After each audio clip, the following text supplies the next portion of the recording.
Assalamualaikum warahmatullahi wabarakatuh.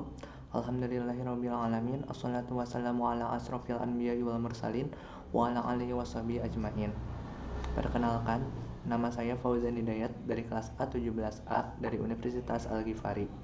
Di sini saya akan menjelaskan sedikit tentang akhlak dalam Islam. Yang pertama ada pengertian akhlak. Secara bahasa, kata akhlak diartikan dengan budi pekerti, perangai, tingkah laku atau tabiat, tata krama, sopan santun, adab, dan tindakan. Dan secara istilah, kata akhlak merupakan tingkah laku atau sikap seseorang yang sudah menjadi kebiasaan setiap individu, dan kebiasaan tersebut selalu terlibat dalam perbuatan sehari-hari. Dengan demikian, pengertian akhlak adalah tindakan yang berhubungan dengan tiga unsur yang sangat penting, yaitu kognitif, afektif, dan psikomotorik. Apa sih unsur kognitif itu? Kognitif itu pengetahuan dasar manusia melalui potensi intelektualitasnya.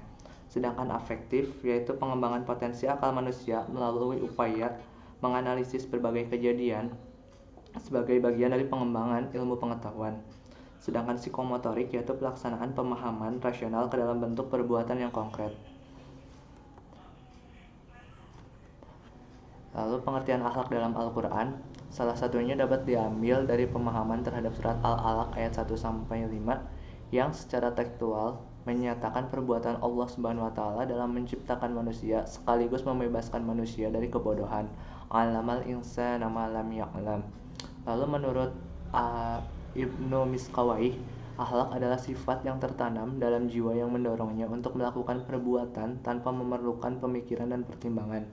Lebih luas, Ibnu Miskawayh mengatakan bahwa akhlak adalah sifat yang tertanam di dalam jiwa yang menimbulkan macam-macam perbuatan dengan gamblang dan mudah, tanpa memerlukan pemikiran dan pertimbangan. Lalu ada akhlak dalam Islam. Di dalam Islam, pengertian akhlak adalah sistem nilai yang mengatur pola sikap dan tindakan manusia di atas bumi yang didasarkan kepada Al-Quran dan hadis. Selanjutnya ada akhlak kepada Allah Subhanahu wa taala. Akhlak kepada Allah ini dapat diartikan sebagai sikap atau perbuatan yang seharusnya dilakukan oleh manusia sebagai makhluk kepada Allah sebagai khalik. Akhlak yang baik kepada Allah adalah ridho terhadap hukumnya, baik secara syar'i maupun secara takdir. Ia menerima hal itu dengan lapang dada dan tidak mengeluh. Jika Allah menakdirkan sesuatu kepada seorang muslim yang tidak disukainya, maka muslim tersebut merasa ridho, menerima, dan bersabar. Ia berkata dengan lisan dan hatinya, aku ridho Allah sebagai Rabbku. Jika Allah menetapkan hukum syar'i, ia pun ridho dan menerima. Ia tunduk kepada syariat Allah Azza wa Jalla dengan lapang dada dan jiwa yang tenang. Sekurang-kurangnya ada 4 alasan mengapa kita sebagai manusia perlu berakhlak kepada Allah Subhanahu wa taala. Pertama, karena Allah Subhanahu wa taala yang menciptakan manusia. Dia yang menciptakan manusia dari air yang dikeluarkan dari tulang punggung dan tulang rusuk. Hal ini sebagaimana difirmankan Allah Subhanahu wa taala dalam surat At-Tariq ayat 5-7 yang artinya, maka hendaklah manusia memperhatikan dari apakah dia diciptakan. Dia diciptakan dari air mani yang terpancar dari tulang sulbi, punggung, dan tulang dada.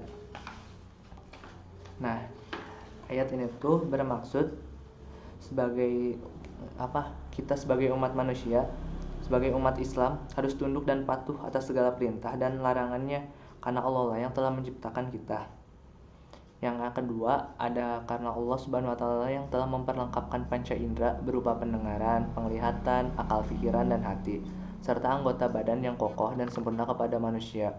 Allah Subhanahu wa taala berfirman dalam surat An-Nahl ayat 78 yang artinya, dan Allah telah mengeluarkan kamu dari perut ibumu dalam keadaan tidak mengetahui sesuatu apapun, dan Dia memberikan kamu pendengaran, penglihatan, dan hati agar kamu bersyukur. Bersyukur kepada Allah karena telah diberikan kenikmatan penglihatan, pendengaran, dan pendengaran, karena tidak semua orang diberikan kenikmatan tersebut. Yang ketiga, karena Allah Subhanahu wa taala yang menyediakan berbagai bahan dan sarana yang diperlukan bagi kelangsungan hidup manusia, seperti bahan makanan yang berasal dari tumbuh-tumbuhan, air, udara, binatang ternak, dan lainnya. Firman Allah Subhanahu wa taala dalam surat Al-Jathiyah ayat 12 dan 13 yang artinya, Allah lah yang menundukkan laut untukmu agar kapal-kapal dapat berlayar di atasnya dengan perintahnya, dan agar kamu bersyukur. Dan Dia menundukkan apa yang ada di langit dan apa yang ada di bumi untukmu semuanya sebagai rahmat darinya. Sungguh dalam hal yang demikian itu benar-benar terdapat tanda-tanda kebesaran Allah bagi orang yang berpikir.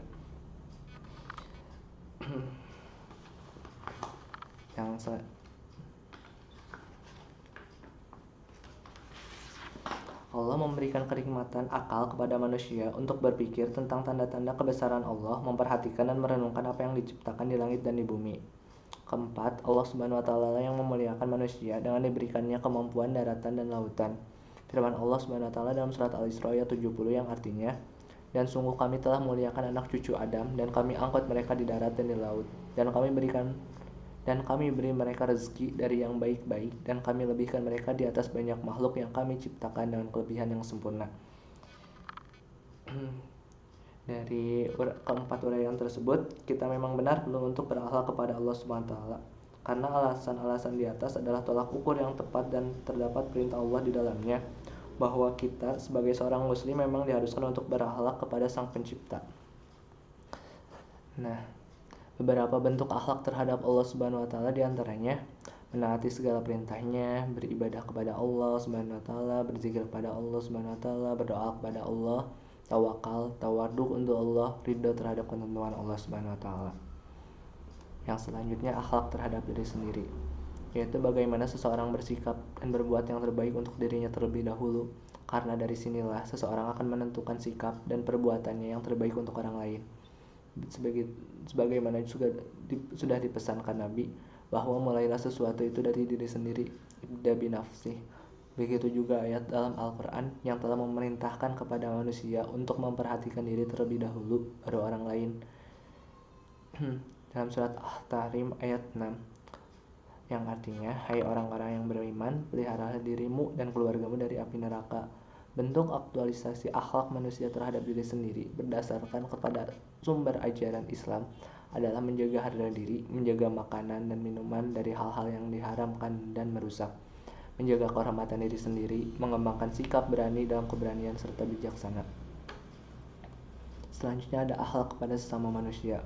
Akhlak yang baik kepada makhluk Allah adalah sebagaimana ucapan sebagian ulama, menahan diri untuk tidak mengganggu, menyakiti, suka memberi, dan bermuka manis. Akhlak ini yaitu akhlak terhadap tetangga. Ya, walaupun memang harus diakui bahwa akhlak kepada orang lain bukan hanya kepada tetangga, tetapi juga kepada orang lain yang tidak seagama, seperti akhlak memerintah kepada rakyatnya dan akhlak rakyat kepada pemimpinnya. Nah, ada bentuk-bentuk akhlak yang baik kepada sesama manusia. Yang pertama ada husnuzon. Husnuzon ini berarti berprasangka baik. Lawan kata husnuzon adalah suuzon, yang berarti berprasangka buruk terhadap seseorang. Hukum husnuzon untuk sesama manusia itu mubah atau jaiz, boleh dilakukan. Yang kedua ada tasamu. Tasamu yang berarti tenggang rasa, saling menghargai dan saling menghargai sesama umat manusia. Allah berfirman dalam Quran surat Al-Kafirun ayat 6 yang artinya, untukmu agamamu dan untukku agamaku. Ya, ayat ini menjelaskan masing-masing pihak yang bebas melaksanakan ajaran agama yang dianutnya. Lalu ketiga ada ta'awun. Ta'awun berarti tolong menolong, gotong royong, saling membantu dengan sesama manusia.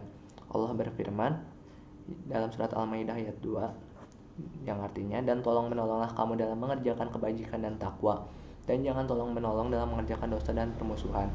Nah, ayat ini menjelaskan bahwa kita diperintahkan untuk saling tolong menolong dalam kebaikan, misalnya saling membantu tetangga yang sedang dalam kesusahan, dan janganlah tolong menolong dalam perbuatan dosa. Yang terakhir ada akhlak terhadap lingkungan. Manusia diperintahkan untuk menjalin hubungan yang baik dengan lingkungan hidupnya. Sebagai makhluk yang ditugaskan sebagai khalifatul fil ard, manusia dituntut untuk memelihara dan menjaga lingkungan alam. Karena itu, berakhlak terhadap alam sangat dianjurkan dalam ajaran Islam. Dalam pandangan Islam sendiri, seseorang tidak dibenarkan mengambil buah sebelum matang atau memetik bunga sebelum mekar, karena hal ini berarti tidak memberi peluang bagi kepentingan untuk mencapai tujuan yang diinginkannya. Beberapa perilaku lain akhlak ini yaitu memelihara dan menjaga alam agar tetap bersih dan sehat, menghindari pekerjaan yang menimbulkan kerusakan alam. Alhamdulillah, terima kasih atas perhatiannya. Cukup sekian penjelasan dari saya. Wabillahi taufiq wal hidayah. Assalamualaikum warahmatullahi wabarakatuh.